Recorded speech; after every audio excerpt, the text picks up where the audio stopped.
Patterson Library friends. This is Miss Amy. It's week 5 of the Mighty Munchkins story times.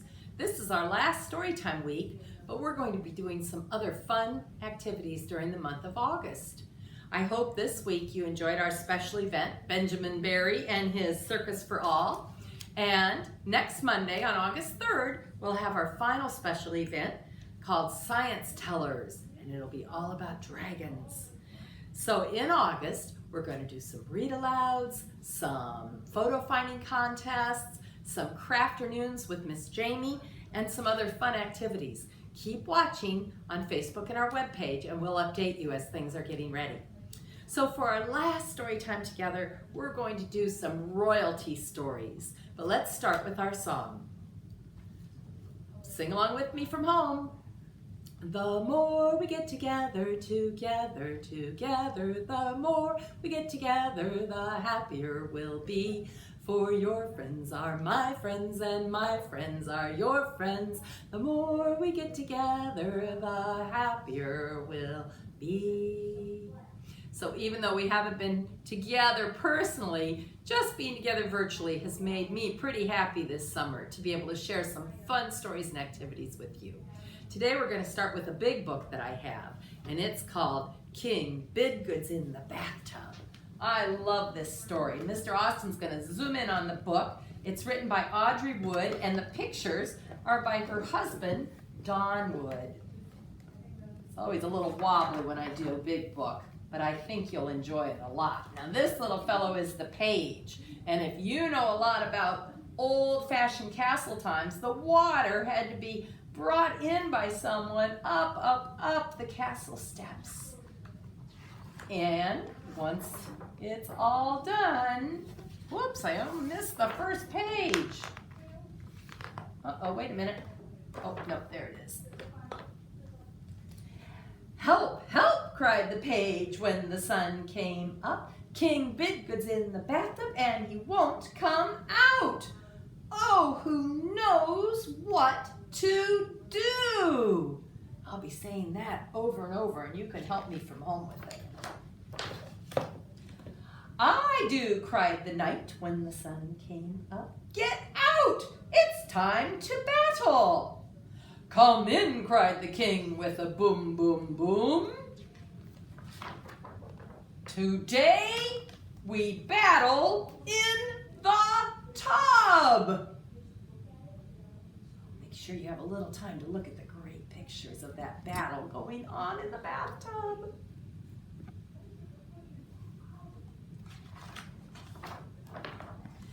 Help, help, cried the page when the sun got hot. King Bidgood's in the bathtub and he won't get out. Oh, who knows what to do?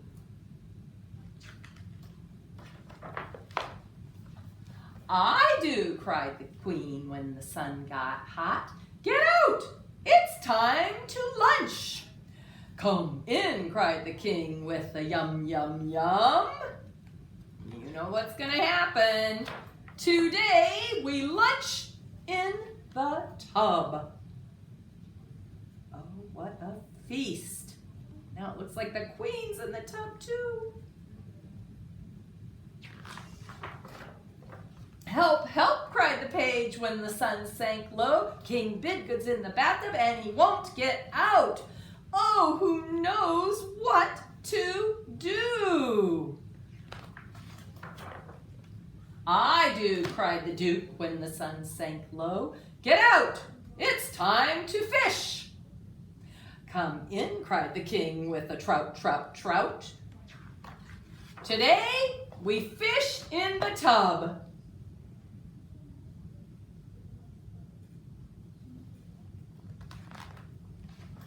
Help, help, cried the page when the night got dark. King Bidgood's in the bathtub and he won't get out. Oh, who knows what to do?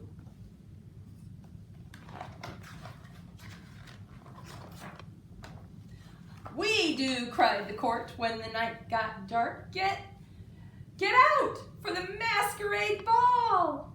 Come in, cried the king with a jig, jig, jig. Tonight We dance in the tub.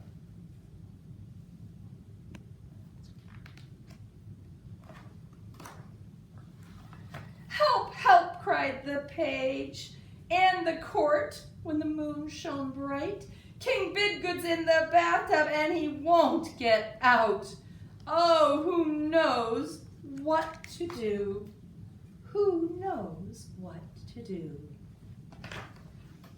I do, cried the page when the moon shone bright, and then he pulled the plug.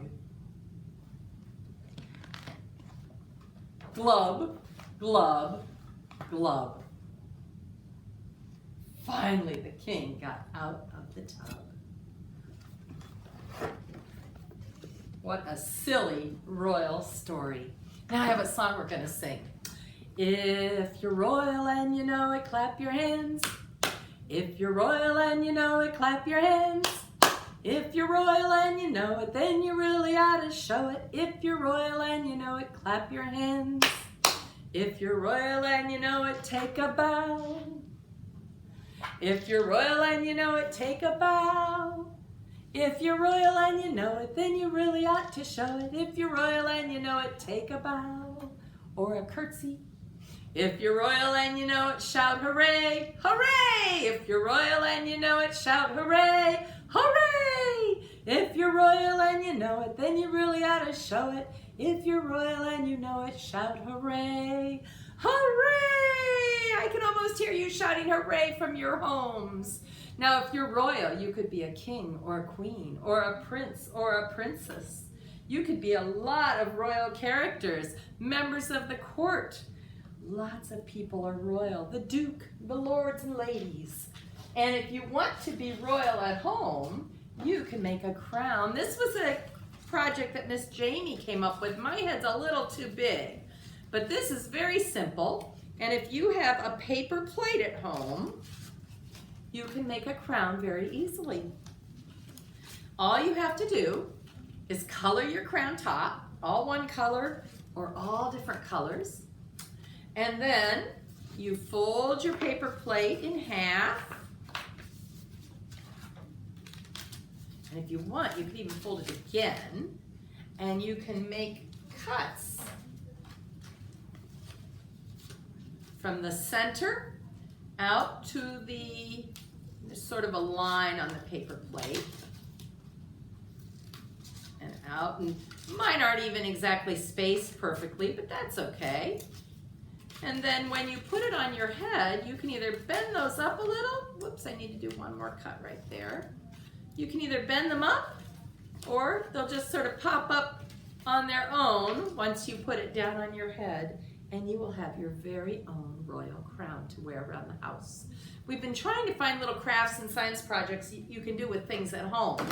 And in August, when Miss Jamie does Crafternoons, she's going to continue to try to find things that you can do with items you have around the house, so it can be kind of simple for you. Some of the things she's going to do, she might have some little bags to pick up here at the library. For a paper bag puppet, she might give you a paper bag and some of the things you need to make the puppet. The next story I'm going to read today is called The 12 Dancing Princesses. This one's retold. Again, a lot of these tales have been told for years and years by Rachel Isadora.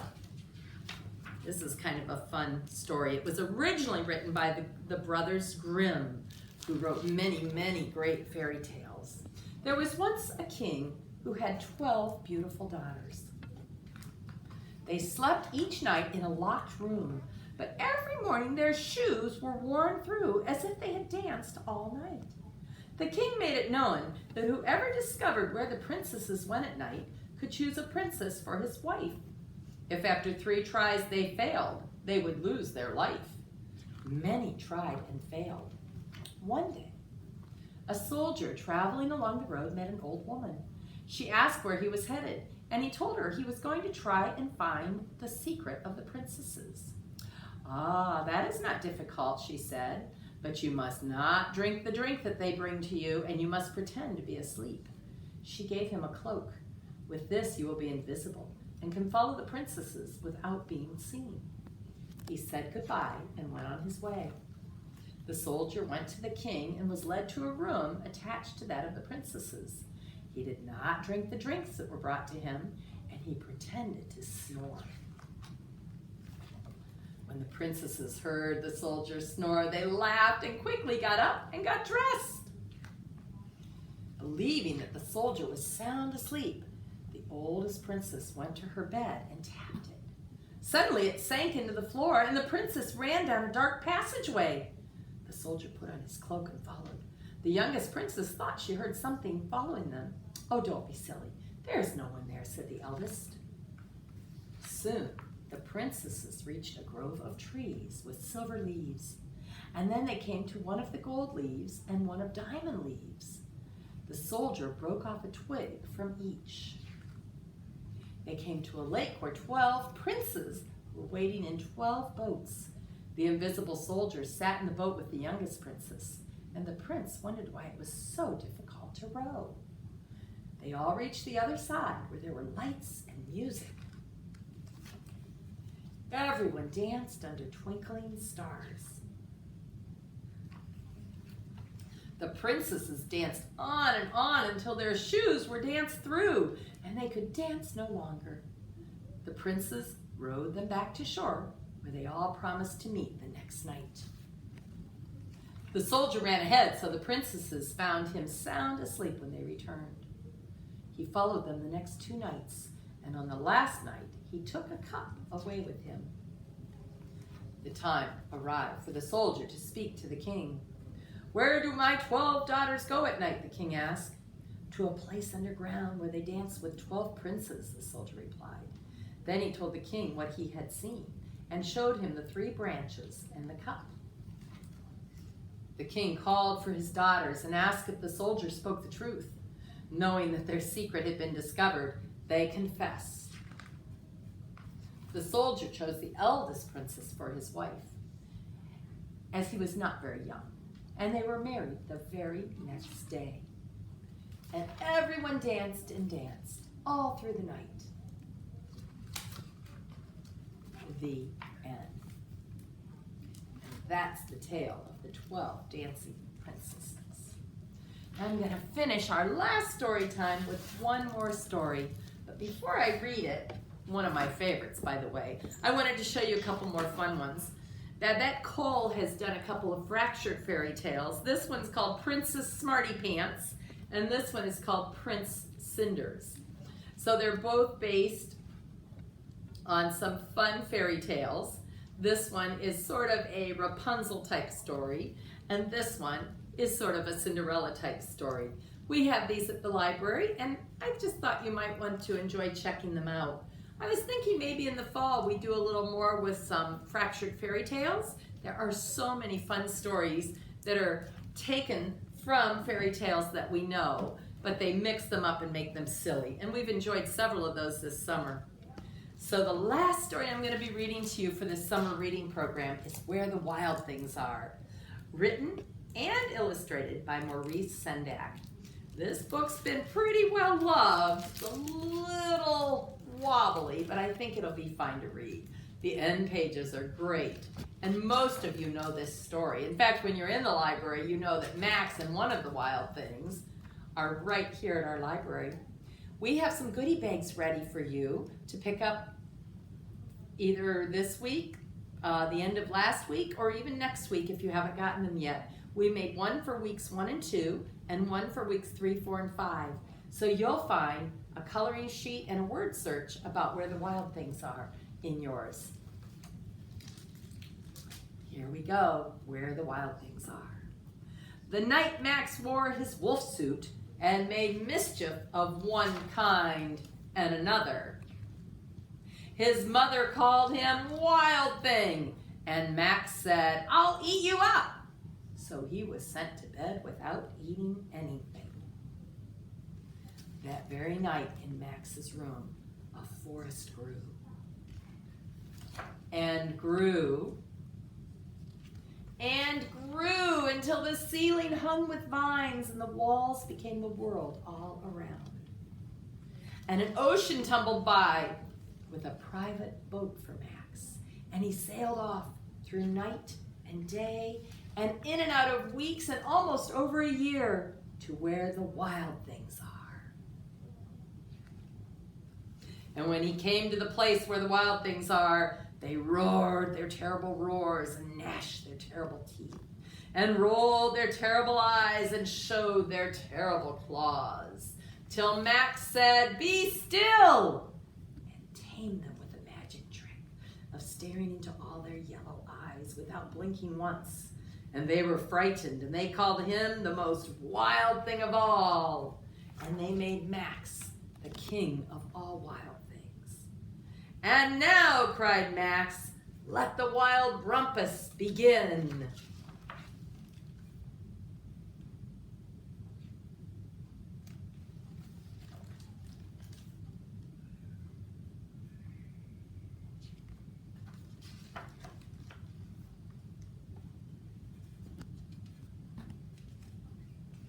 "Now stop," Max said, and he sent the wild things off to bed without their supper. And Max, the king of all wild things, was lonely, and he wanted to be where someone loved him best of all. And then all around, from far away across the world, he smelled good things to eat. So he gave up being king of the wild things, where the wild things are, and the wild things cried, "Oh, please don't go. We'll eat you up. We love you so." And Max said, "No." The wild things roared their terrible roars and gnashed their terrible teeth, and they rolled their terrible eyes and showed their terrible claws. But Max stepped into his private boat and waved goodbye.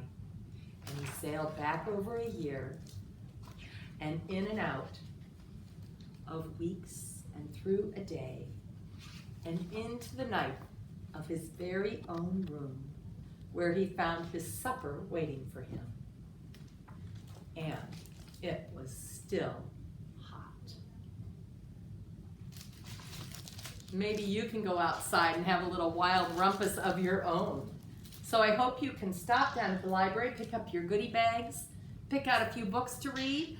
You can still finish checking in your 1,000 minutes until this Friday. This Friday is the last day you can sign in your minutes read, so that we can put you in for our grand drawing and have an honor book ready for you if you're going into first grade. So please keep on reading. Thanks for being with us, and keep watching for some more special things this summer. That's it for today. Bye-bye.